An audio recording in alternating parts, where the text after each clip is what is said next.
Hey everybody, and guess what? Today we are doing something really delicious and simple and quick. I know what you're thinking.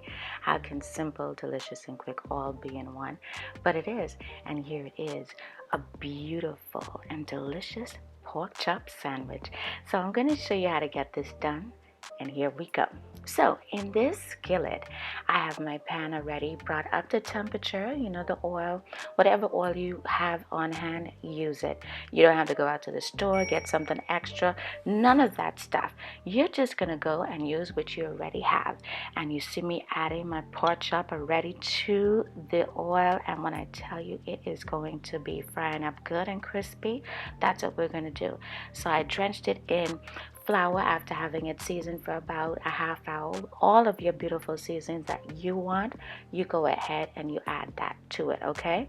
And you're just gonna season your flour, put it in the pan, and let it cook. You let it get to that beautiful brown color and that you want. And I'm gonna show you just how to do that. So you see me adding some mayo to this bowl, and I'm going to add about 2 tablespoons of mayonnaise, and then we're going to make our own sauce. It's very simple, very quick, and you can do this. Yes, you can do this. You can measure if you want, but for me, I've been doing this so long, I kind of eyeball it. So what you see me adding there is some relish, and the relish is going to add a good texture, a good bit of sweetness, and all of that good stuff. Then we're going to add just a little bit of mustard. Mustard is a commanding taste, so you want to be using that sparingly. And then we're going to round it all off with that good old ketchup.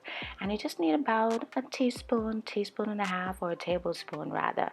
And you're going to add that to your sauce, and then you're just going to go ahead and you season it. Now you can season it with your garlic powder, onion powder, salt, black pepper, all of that stuff.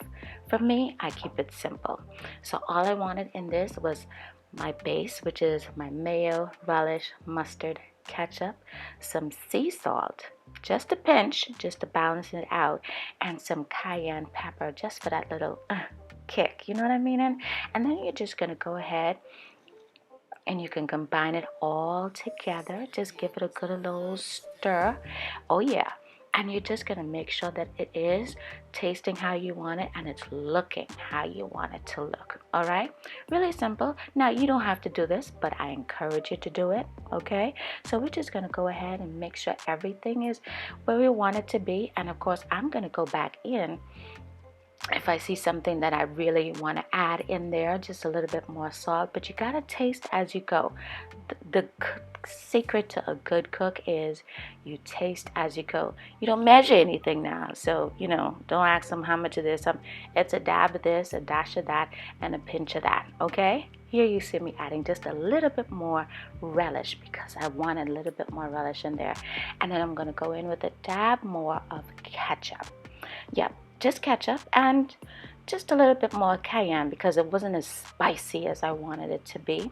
And again, I've made this so many times, I can kind of tell you exactly where I'm at. So we're just going to go ahead and we're going to combine everything together one more time, and then we're going to take it from there.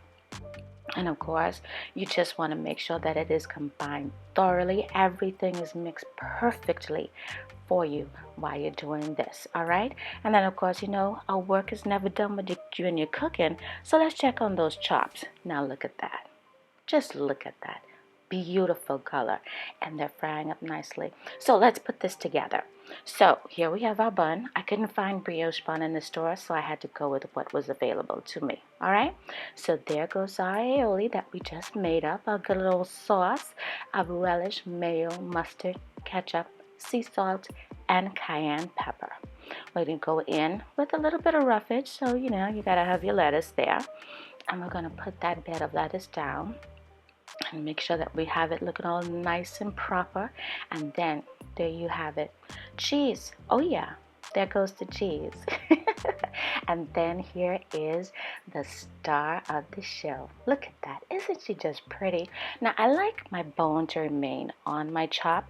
I think it's a little bit more flavorful, more juicier and everything. So you want to be careful with that when you have your pork chop sandwich. You can cut the bone off if you want to. For me, I think that's the best part of the pork chop. Here is our tomatoes. So you can have your tomatoes. I don't like tomatoes particularly, but I'll have a little slither on a sandwich. And there goes some red onions that you can have on there. Add a little bit more lettuce. Top off the other side of the bun with a little bit more of that sauce. And when I tell you the sandwich is going to be good and juicy, take my word for it. You gotta try it. So there you see me adding just a little bit more sauce to the top bun, and we're gonna do that. I didn't want a toasted bun.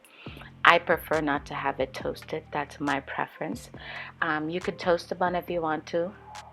Add your sauce to it, and then you're good to go. You hear me?